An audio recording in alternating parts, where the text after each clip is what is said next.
Hola, el día de hoy voy a estar haciendo el análisis y mi opinión de una obra que para mí es muy importante y que acabo de terminar de leer hace aproximadamente 3 semanas. Entonces tengo una memoria muy fresca de más o menos lo que pasa en la historia. Me gustaría nada más clarificar dos cosas, o bueno, varias cosas mejor. Uno, no soy experto en análisis literario, no quiero serlo tampoco. Esto sencillamente es una opinión. Dos, no tengo, tampoco soy experto en historia. Entonces, básicamente, esto se basa en unos conocimientos muy básicos del tema. Igual recomiendo a cualquier persona que haya analizado esta obra, porque hay muchísimas que la han analizado y creo que lo van a analizar mejor que yo.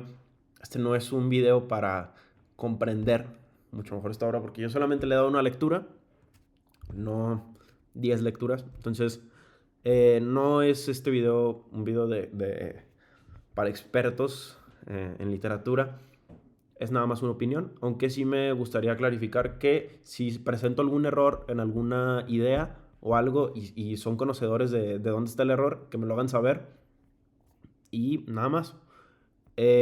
Ok, la obra de la que voy a hablar hoy es nada más y nada menos que de Don Quijote de la Mancha o El ingenioso hidalgo Don Quijote de la Mancha. Yo lo voy a llamar por el nombre que su autor le dio, El ingenioso hidalgo eh, Don Quijote de la Mancha, de Miguel de Cervantes Saavedra. En esta ocasión, yo la lectura que hice, la hice de esta edición, que es la edición de la Real Academia Española. Tiene varias notas de otros autores, de sus opiniones sobre la obra. Y algo que quiero clarificar es que si se fijan, no lo he terminado. Solamente este video lo voy a enfocar en el primer video, porque creo que si lo enfocara en los dos, no sé si dije video, al primer libro, nada más me voy a enfocar en el primer libro, porque son dos, y el segundo libro me lo voy a tomar pues ya para después, ¿ok? Entonces, básicamente, este video nada más explica la primera parte, que es el ingenioso hidalgo Don Quijote de la Mancha, y no incluye la del ingenioso caballero Don Quijote de la Mancha, porque apenas lo estoy leyendo. Y a pesar de que ya lo estoy leyendo y ya llevo como 11 capítulos, no voy a incluir nada de ese contenido en este video. Me voy a esperar. Y bueno, sí.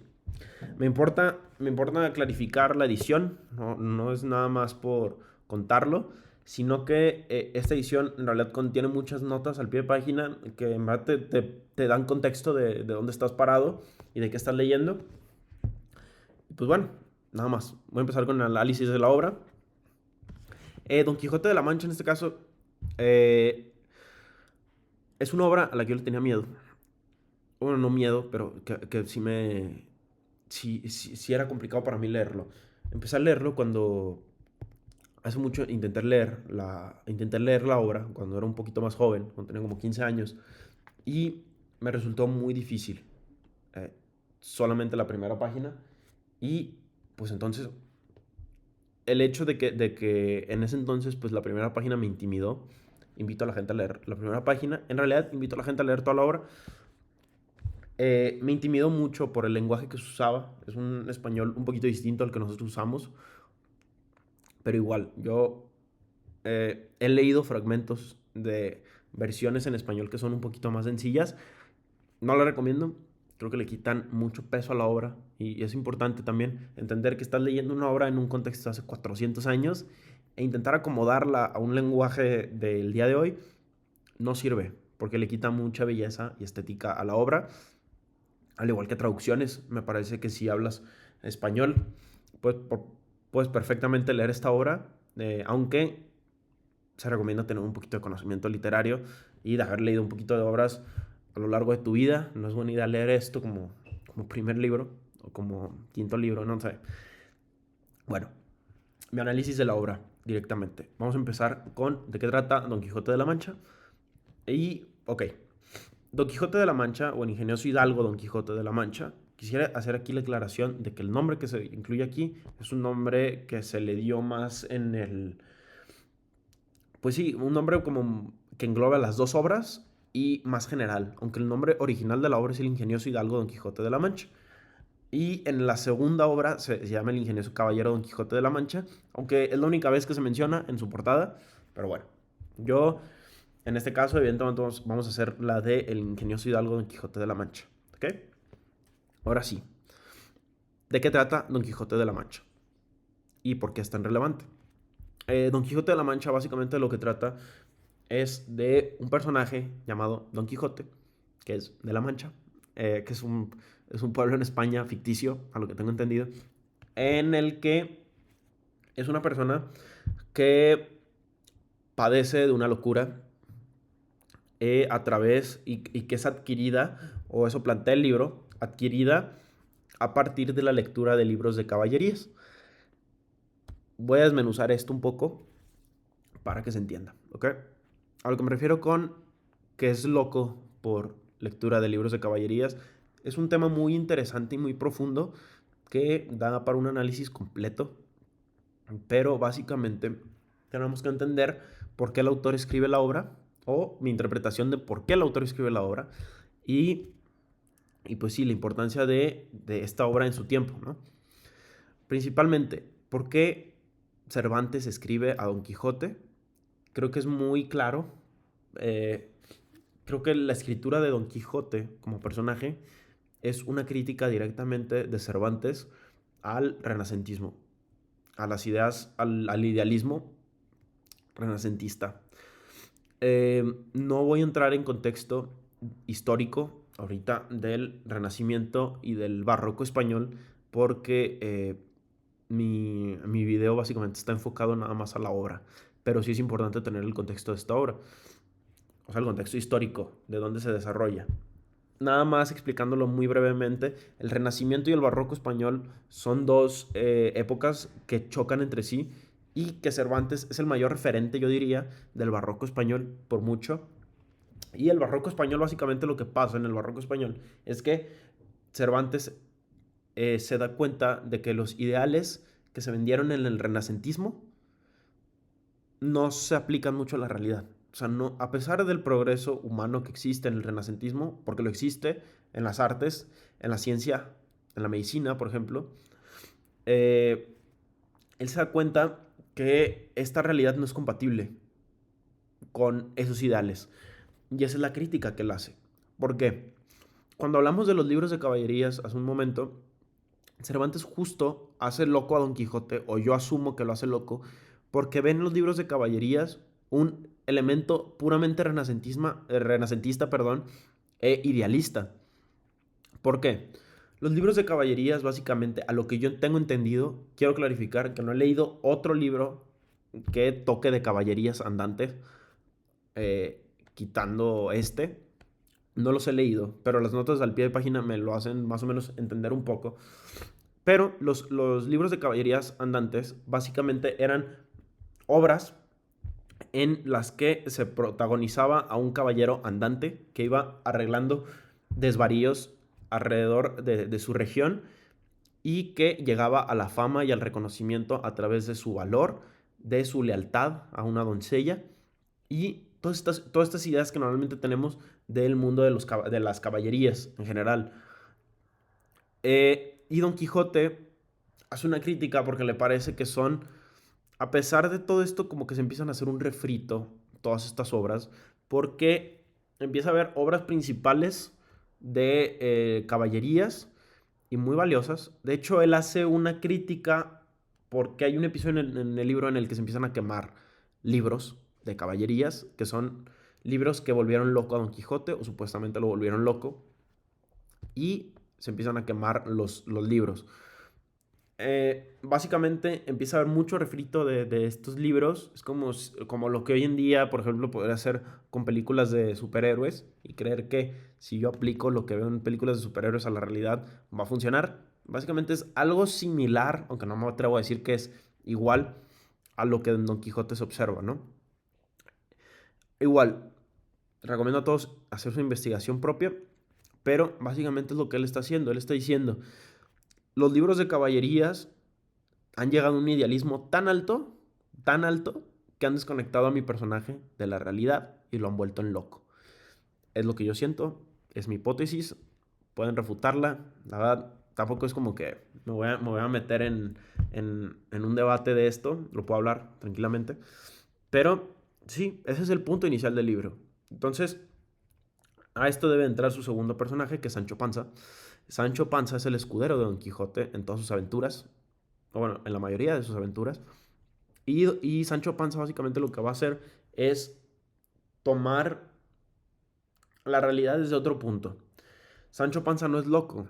Sancho Panza sigue a Don Quijote y Sancho Panza se alimenta de esa locura, pero no es parte de esa locura. Aunque siento que una de las cosas más interesantes de la obra es cómo Sancho contagia a Don Quijote de la realidad, mientras que Don Quijote contagia a Sancho de la locura.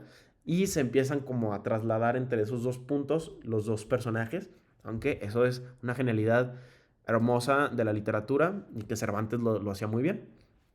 Y bueno, básicamente de eso trata la obra, de una persona que se vuelve loca, un viejito que se vuelve loco y que por tanto leer caballerías, un hidalgo, eh, empieza a tomar el camino y a decir que tienen que empezar a arreglar los problemas del mundo como los caballeros andantes lo hacen en las novelas. Eh, Aquí quiero hacer una aclaración. Hay un caballero muy importante que en la obra se menciona demasiado, que es Roldán, que Roldán no es un personaje ficticio, en realidad Roldán sí existió. La espada de Roldán y todos los sucesos de Roldán existen, pero justo, Roldán llega a ser una figura muy idealizada, a pesar de haber sido un personaje real en la historia. Roldán llega a ser demasiado romantizado y esa versión de Roldán romantizada es la que llega a Don Quijote, no la versión real de Roldán. ¿Ok? De hecho, podemos ver que Don Quijote incluso critica o no le gustan las obras que están basadas en la realidad, o sea, en la historia. Entonces, es como interesante. Y bueno, perdón si de la nada pierdo el rumbo, no tengo guión para esto, nada más soy yo hablando de lo que a mí me pareció interesante. Pero bueno, ese es el argumento principal del libro. Entonces, ¿qué va a pasar cuando Don Quijote salga al mundo? Lo que pasa con Don Quijote cuando sale al mundo es algo muy complejo, pero que podremos resumir como que sus ideales chocan con la realidad. O sea, todos estos valores que él observa en sus libros de caballerías no existen en la realidad. La gente se burla de él. La gente se da cuenta de que los caballeros andantes ya no existen y que en muchos casos los que él profesa ni siquiera existieron. Son creaciones literarias.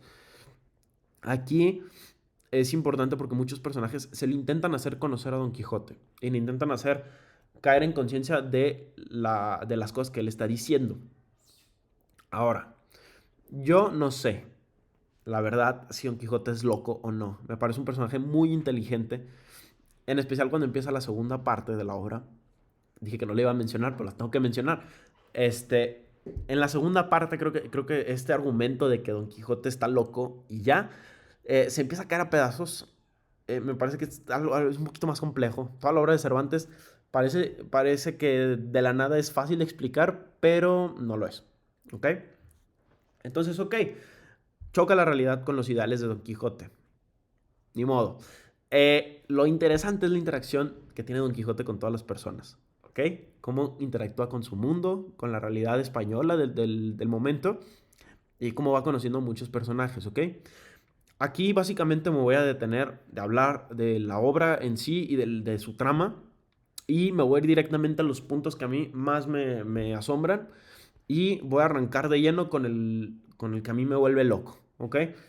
Que es un capítulo, bueno, una serie de capítulos que para mí son genialidades, que es una genialidad literaria que en mi vida he leído, en mi vida, eh, es demasiado bueno esta parte. Y a la historia, o al momento del libro al que me refiero, es al momento de Grisóstomo y Marcela. Recomiendo encarecidamente que vayan a leer esta parte. Pero, ok, Grisóstomo y Marcela. Para el que no lo haya leído y no lo vaya a leer, se lo voy a explicar de la manera más sencilla posible. Ok, Grisóstomo y Marcela es un punto en la historia en el que Sancho Panza y Don Quijote van andando y se conocen y se topan con unos cabreros.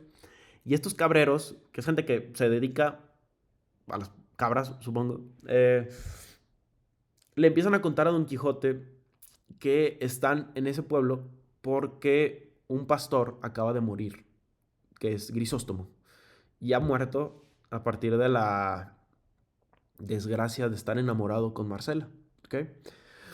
A esto quiero decir que El Quijote es un libro muy gracioso, pero que a mí me da un golpe muy fuerte, como si esta pasta dura me diera así en la cara, con este capítulo, porque es muy gracioso hasta que se pone muy serio. Y este capítulo creo que es lo que hace, ¿ok? Te da te da una cachetada muy fuerte, ¿ok? O al menos para mí me lo dio. Grisóstomo y Marcela, entonces. A esto quiero aclarar dos puntos, y es que a los pastores que nos referimos aquí, a lo que tengo entendido de las notas al pie de página, no soy experto en ese momento histórico, pero lo que tengo entendido es que a los pastores que nos referimos no son pastores de la Iglesia Católica. A pastores en este contexto nos referimos a gente joven o gente joven adinerada que opta por retirarse de la sociedad hacia el campo como para conectar consigo mismo. Suena como algo muy, muy de nuestra realidad y muy de nuestro tiempo, pero fíjense, tiene coincidencia histórica. Y justo, estos pastores son gente rica que intentan vivir la vida de campo. A lo que yo tengo entendido, estoy sujeto a correcciones. Y Grisóstomo y Marcela son dos pastores. Los dos son pastores y los dos han hecho lo mismo. De hecho, Marcela es hija de no me acuerdo de si un sacerdote o de un obispo, creo que de un obispo. Y ella igual era una niña que creo que era su tío, el obispo. Era una niña con muchos privilegios, a lo que tengo entendido, que opta por la vida del campo, ¿ok? Aunque los motivos por qué llegan al campo son completamente distintos, ¿ok? Es casi las novelas pastoriles, en este caso lo va a empezar a mencionar mucho este libro, o esta edición al menos, las novelas pastoriles tienen esa relevancia que tienen también para la obra las novelas de Caballerías Andantes, porque son romances pastoriles, son ideas muy idealizadas de la realidad y del romance, como lo son. Y creo que Don Quijote, Miguel de Cervantes intenta criticar justamente esto en este episodio. Ok, entonces, volvemos a los cabreros que le dicen a Don Quijote directamente que eh, ellos están ahí porque Grisóstomo se ha muerto. Explícitamente no lo dice la obra, pero dan un indicio de que se suicidó, que es algo sumamente genial de Cervantes, sumamente inteligente de Cervantes. Ahorita vamos a entrar en el contexto de por qué. Perdón si divago, así. Es más, voy a explicar una vez.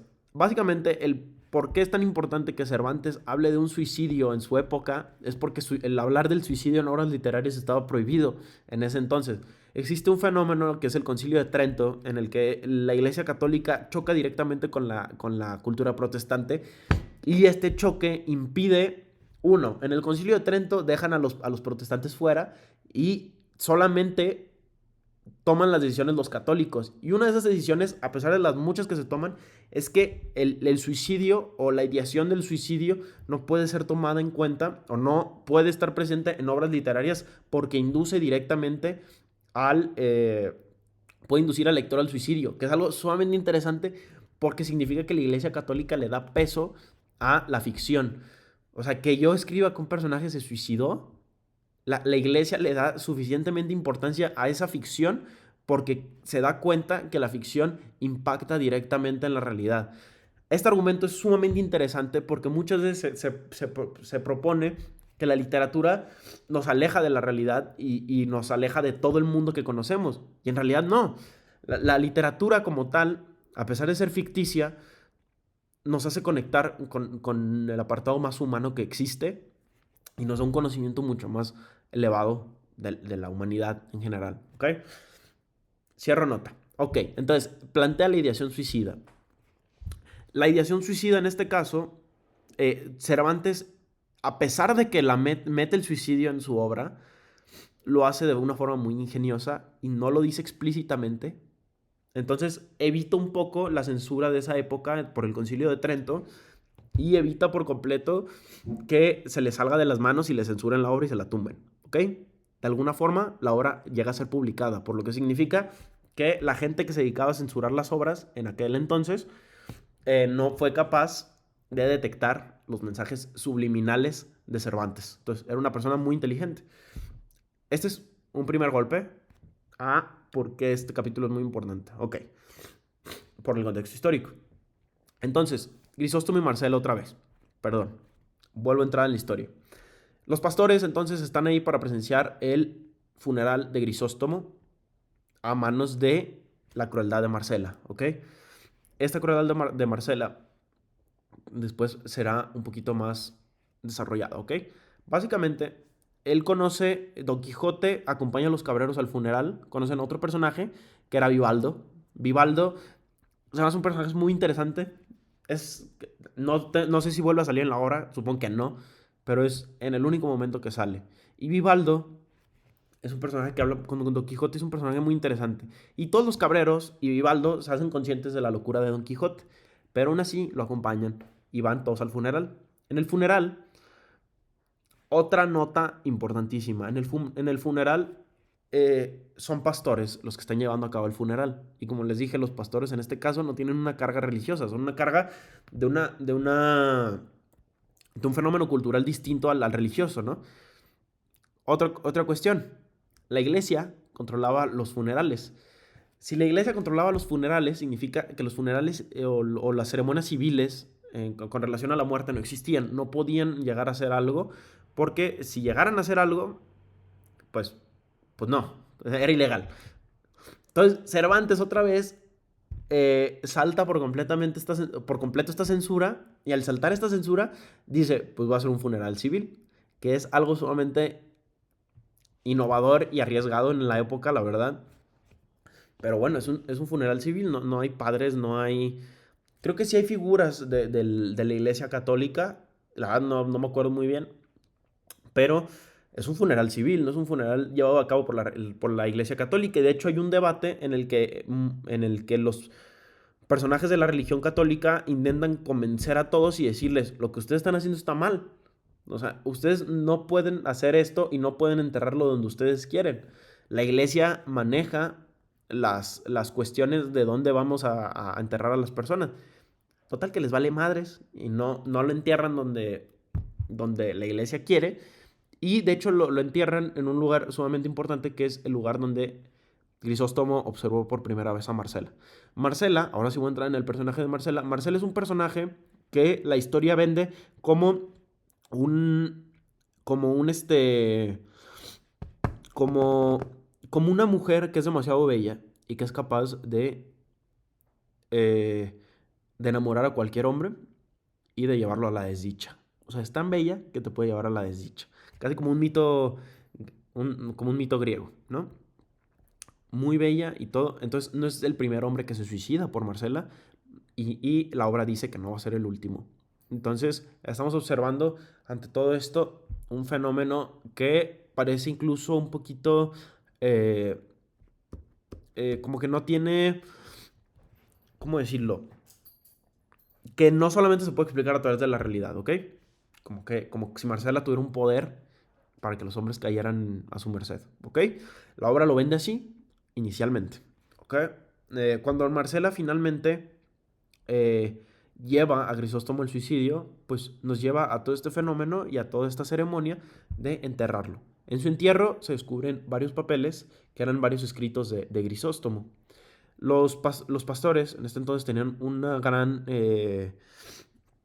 le daban una gran importancia al arte, entonces muchos de ellos se dedicaban a la poesía y Grisóstomo no era la excepción. Y lo que querían hacer con las obras de Grisóstomo era que uno de sus amigos, ahorita no recuerdo el nombre, me pesa mucho, porque no me acuerdo cómo se llama su amigo, probablemente si me pongo ahorita a pensar me voy a acordar, pero no me quiero parar a eso. Su mejor amigo era también pastor y Grisóstomo dejó por escrito que quería que sus obras se quemaran. Entonces su amigo iba a cumplir su último deseo y las iba a quemar no sé si, no, las iba a quemar y después creo que lo iba a enterrar con todas las cenizas o un tema así. El punto es que las obras no fueran vistas por nadie. A esto tenemos que regresar a Vivaldo y Vivaldo básicamente recupera una de las obras y le dice, no las quemes, déjanos leer a todos los que estamos aquí presentes por única vez esta obra.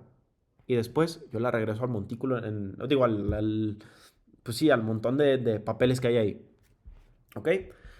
Y entonces Vivaldo lee un poema que es hermoso, es muy bonito, pero es muy, muy, muy, muy fuerte en cuanto a al contenido del que trata, porque habla del suicidio, habla eh, de cómo Grisóstomo no merece ser pastor, como si fuera un castigo, como Marcela lo torturó toda la vida, cómo lo torturó, bueno, no toda la vida, pero lo torturó con el rechazo, cómo lo torturó con este sufrimiento tan grande que tenía. Y básicamente, en este punto, Grisóstomo nos da un poema, les recomiendo mucho que lo lean. Igual yo no puedo explicar poesía solamente a través de una explicación. Eso es como intentar explicar una pintura así nomás. Pero básicamente pues lo ilustra muy bien y es un poema muy bonito. Y ese es el punto del poema. Es un poema tan, tan, tan llegador, o sea, que te llega tanto y eh, y que artísticamente es fenomenal. O sea, nadie le puede quitar eso. Evidentemente el crédito es para Cervantes. Pero justo lo que el libro está intentando hacer en este punto es decirte, Grisóstomo se enamoró de Marcela y la indiferencia de Marcela lo mató. Lo hizo sufrir en vida y su sufrimiento fue tanto que lo llevó al suicidio. ¿Ok? Eh, Creo que el libro intencionalmente lo que quiere hacer es que sientas simpatía por Grisóstomo y que te apiades un poco de él y de su sufrimiento, ¿no?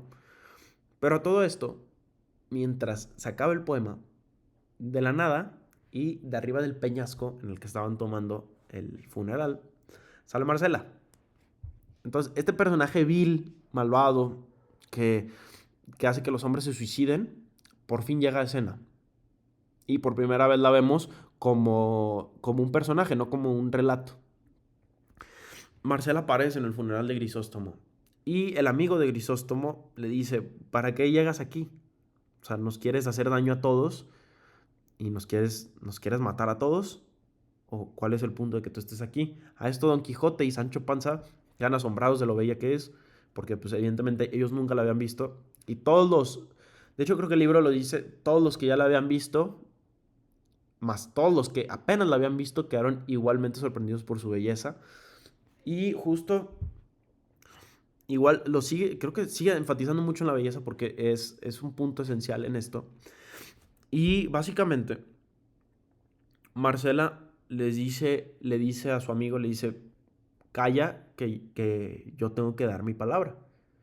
Si quieren echarme la culpa a mí de lo que pasó, al menos déjenme defenderme con mis palabras.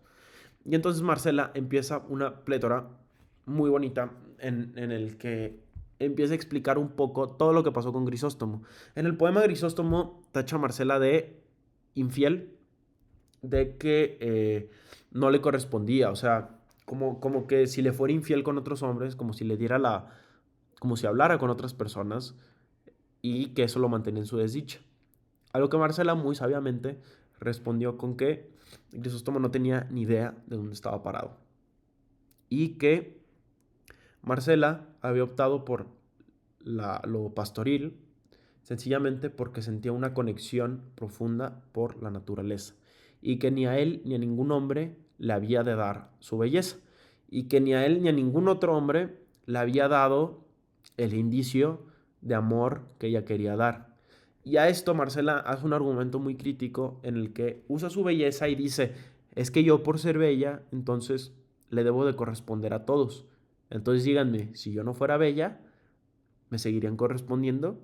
Pues evidentemente Marcelo lo que está intentando aquí es defenderse de un argumento sumamente egoísta, porque es lo que es egoísta, porque Marcelo en realidad no busca nada, no busca una relación, no da indicios de buscarlo. De hecho, aquí hay una de las teorías más importantes, es que Marcela es misándrica, o sea, odia a la humanidad. Bueno, no la odia, pero le viene y le va. O sea, no le interesa la interacción humana. Ella vive de los prados, de los ríos, con sus ovejas, y los humanos no son lo suyo. Casi, casi como una sexualidad. Pero bueno, entonces Marcela, justo el punto crítico de todo este capítulo es decir, yo no maté a Grisóstomo, lo que mató a Grisóstomo fue su idealización, fue todas las ideas que él mismo creyó y que por las que se me echa la culpa. Pero yo no hice nada. Yo no lo llevé a eso, yo no le di indicio de nada. Yo, yo no le correspondí en amor, y si yo no le correspondí en amor, yo no soy dueña de sus celos y de sus agravios. Entonces, el libro toma un giro aquí importante porque tú ves la hermosura del poema de Grisóstomo y te da sentimiento. Pero en este punto, básicamente lo que hace el libro es decirte, la realidad no es un poema, la realidad no es lo estético y lo bello, la realidad es. Y la realidad es que el suicidio de Grisóstomo es enteramente y tristemente es su culpa por haberse desconectado completamente de la realidad y de entender que el amor no le correspondía y su obsesión y su idealización lo llevaron a hacerse ideas que no son propias de un ser sano de cordura.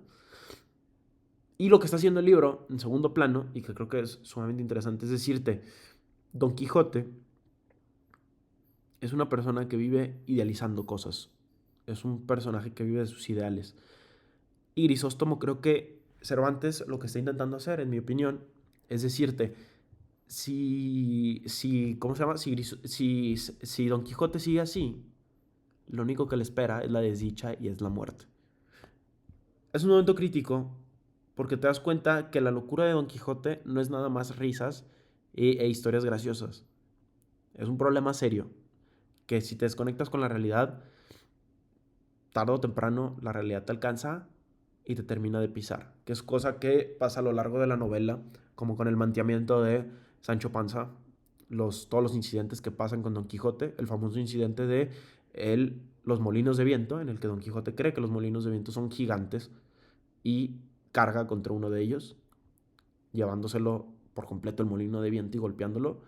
Pero sí, básicamente este capítulo da un golpe en la mesa porque rompe el idealismo. Te dice, o conectas con la realidad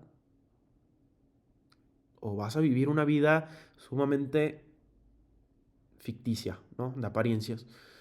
Y es muy importante esto, ¿no? También creo que le da un valor a que seas crítico con el arte y que entiendas que no todo el arte es valioso y que no todo el arte dice la verdad. Mucho arte, la verdad, a veces dice idealizaciones de las personas, no dice mucho más que eso, a veces. ¿Ok? Evidentemente, por ejemplo, tenemos una obra que toca muy bien la realidad, ¿no? Que es lo que entiendo que mucha gente hace la crítica de la realidad que toma Miguel de Cervantes con la realidad que toman muchísimos otros autores. Algo muy importante también, otro momento clave para mí, es el capítulo del cautivo.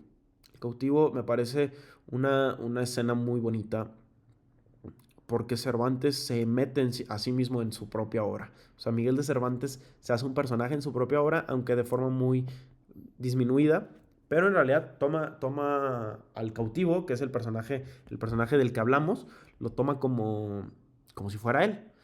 Y el cautivo básicamente es su historia de cuando él estuvo encerrado en Argel, ¿no?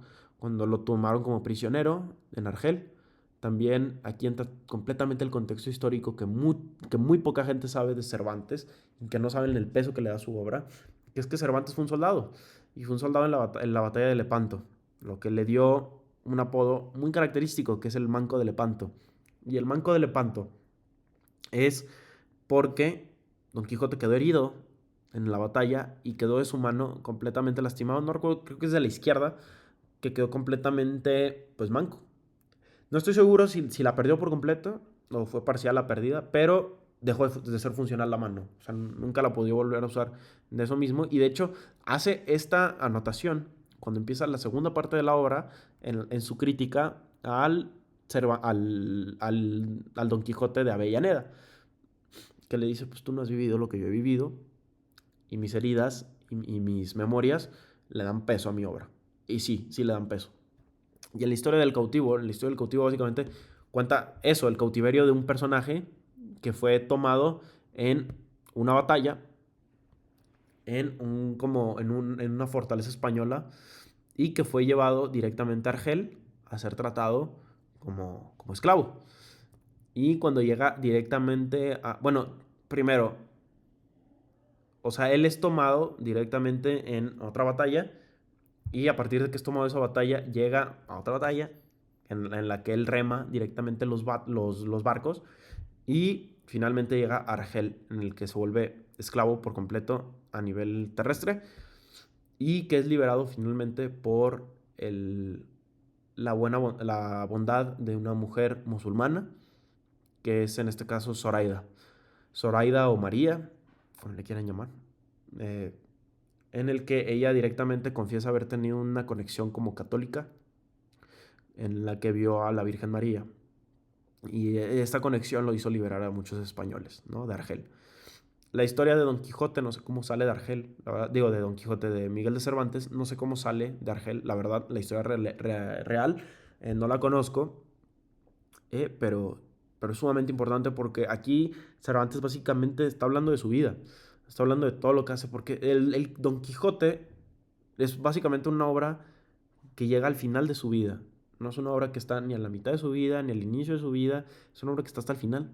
De hecho, cuando escribe la segunda parte, creo que al año siguiente muere. Entonces, o al año siguiente, 2 años siguientes, a los 2 años muere. Entonces, le da mucho peso a estos dos capítulos. Para mí, Grisóstomo y Marcela y el capítulo del cautivo, igual no voy a entrar en detalle, pero para mí son importantes y son genialidades literarias asombrosas. Y por último, y ya voy a cerrar con esto, el narrador. Otro punto, antes incluso de Grisóstomo y Marcela, hay un punto, creo que en el capítulo 9 o capítulo 8, por ahí, en el que el libro hace un parón en seco y empieza el capítulo en un mercado que no tiene nada que ver con dónde está Don Quijote y dónde están los personajes en realidad de toda la obra. Y él empieza, o sea, el personaje que se está tratando en el inicio de ese capítulo se trata del narrador de la propia historia. Cervantes hace una genialidad aquí que yo nunca he visto en ninguna otra obra, en el que su narrador, su obra, intenta darle como un peso histórico, ficticio evidentemente, pero un peso histórico a la historia que tiene enfrente. O sea, a lo que yo tengo entendido, el narrador de esos primeros capítulos hasta el 9 se está basando en un conocimiento que ya suponemos que él tiene, ¿ok?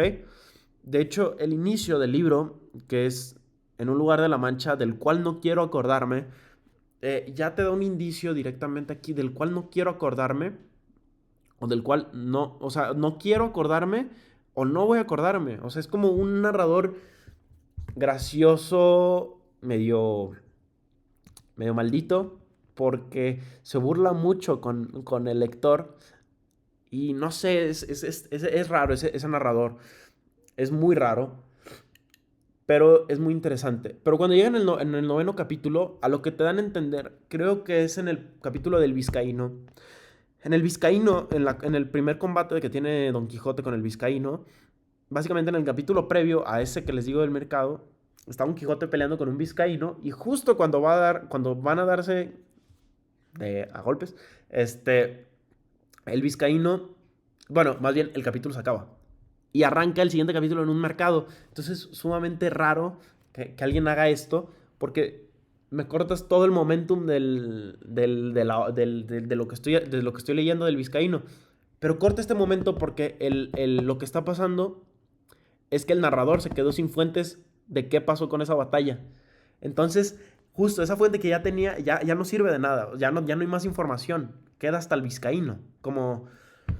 O sea, el Quijote es un relato histórico dentro de su propio universo, un relato histórico real dentro de su propio universo, pero, pero él se queda sin fuentes, que es algo sumamente raro porque normalmente los narradores son omniscientes y lo saben todo, absolutamente todo.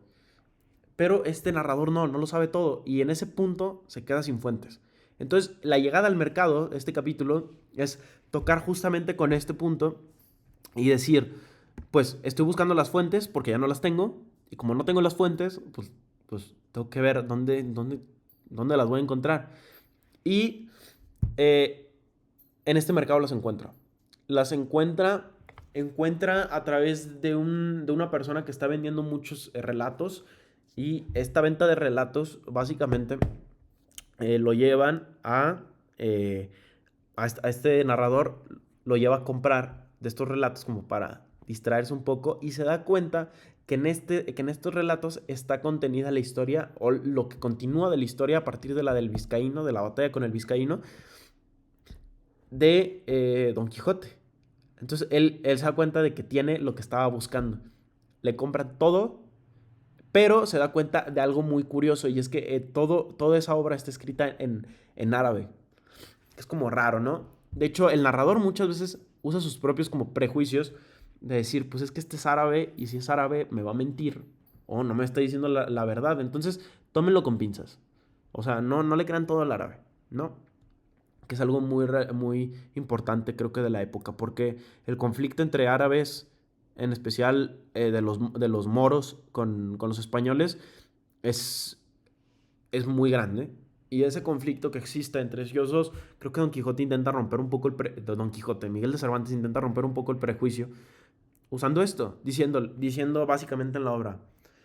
Al inicio era una persona de España, la que, bueno, no lo dice explícitamente, pero el narrador es una persona nativa de nuestra tierra, o de la tierra en la que está sucediendo toda esta historia, pero a partir de ahora, toda la fuente de información que tenemos viene de un árabe. O sea, viene de un árabe y ya no viene de un español. Entonces, o le crees al árabe o se acaba la obra. Entonces, es una genialidad muy impresionante porque entonces tiene que traducir la obra. Y cuando tú traduces la obra, eh, pues el árabe básicamente se empieza a tomar toda la fuente de información a partir de todo ese relato que se traduce. Y de hecho a lo largo de toda la obra y de todo el libro, incluso hasta la segunda parte, hay partes en las que inicia el capítulo y dice, según tal árabe, Benenegli creo que se llama, no recuerdo el nombre, entonces son tres palabras directamente, pero, o Benengeli. El señor Berenjena, yo lo voy a decir, porque es berenjena en español. Berenjena, el señor Berenjena, lo voy a decir, es básicamente un personaje sumamente importante porque sin él no tenemos nada del Quijote a partir del vizcaíno. Entonces, interesante y más interesante viniendo de un personaje que fue eh, tomado por musulmanes. O sea, un personaje, un escritor que fue tomado por musulmanes, que yo creo que es una de las personas que más prejuicios podría haber desarrollado en su vida y que no los desarrolla. Eh, es una madurez significativa la de Cervantes en esta observación que hago, pero sí, es demasiado inteligente lo que hace Cervantes con ese narrador.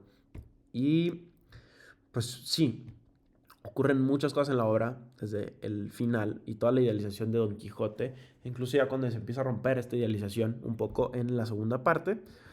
Y me faltaban muchísimos personajes de mencionar. Me faltó Dulcinea del Toboso, me faltó mucho del Impertinente, el cuento Impertinente creo que se llamó, de... muy interesante también. Eh, me faltó me faltó Lucinda, me faltaron muchos personajes, pero el Don Fernando. Me faltaron muchísimas cosas en este análisis, pero es un análisis que básicamente ya creo que resume muy bien los tres acontecimientos que más me impactaron en el contexto histórico en el que se desarrolla la obra y el significado de esta obra, que al final voy a saltar directamente a eso. Igual que se tenga por entendido aquí que yo, evidentemente puede que me haya perdido muchos detalles en mi primera lectura, porque pues capaz no tengo ese análisis literario tan fuerte como otras personas sí lo tengan, y ese contexto que otras personas tengan que yo no tengo. Pero bueno, esta es mi primera impresión básicamente de toda la obra, y directamente voy a saltar a la conclusión, que es básicamente qué nos dice esta primera parte de la obra. Yo lo mantengo igual con lo de Grisóstomo y Marcela. Digo eso, la idealización los ideales. Los ideales pueden ser un buen punto de partida, pero si nunca chocas con la realidad, si nunca intentas madurar en esa realidad, eh, o sea, te- tarde o temprano hay malas consecuencias. Eh, es importante hacer contacto con esa realidad, es importante saber discernir del arte, saber discernir de que una persona te esté diciendo algo verdadero o te esté, pues sí, esté en lo incorrecto, ¿no?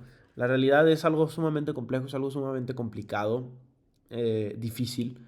Vivir es difícil, en general, es una experiencia muy, pues sí, o sea, no es una experiencia fácil e idealizarla no lo hace más fácil.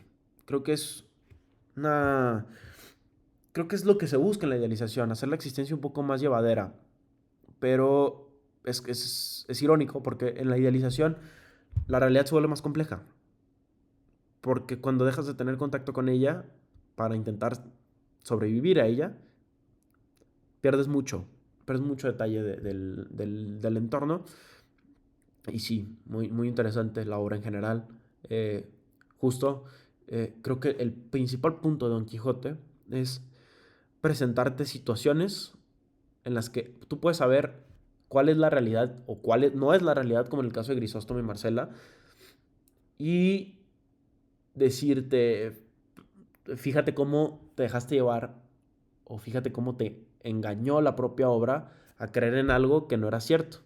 Entonces, creo que la obra en sí, o el principal atributo que tiene la obra, que yo no le he visto a otra obra, es su capacidad de hacer a sus lectores mucho más críticos y de desengañarlos por completamente de lo que suceda a su alrededor. Y eso, de tener crítica, creo que es lo más importante de esta obra. Y nada más, se puede decir muchas cosas más. Igual, si alguien ve este video y tiene ganas de preguntarme sobre distintos aspectos del libro, lo puedo hacer. Y, pero pues ya en persona, ¿no? Directamente, ¿no? Y pues nada más. Este es el primer video y esperemos que sean muchos más. Adiós.